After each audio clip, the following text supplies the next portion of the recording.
বিয়ের সম্বন্ধ আসলে ভেঙে দেয় তাদের সম্পর্কে কিছু বলেন। খুব দরকারি একটা প্রশ্ন ভাই, খুব দরকারি একটা প্রশ্ন। আমাদের দেশের গ্রামে গঞ্জে এই ধরনের নিকৃষ্ট মানুষ, এই ধরনের ফাসিক এবং পাপিষ্ট মানুষ বহু আছে।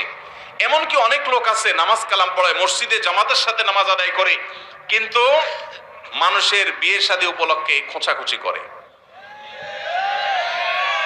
কোন এলাকাতে একটা মেয়ের খবর নেওয়ার জন্য আরেক এলাকা থেকে মানুষ আসছে,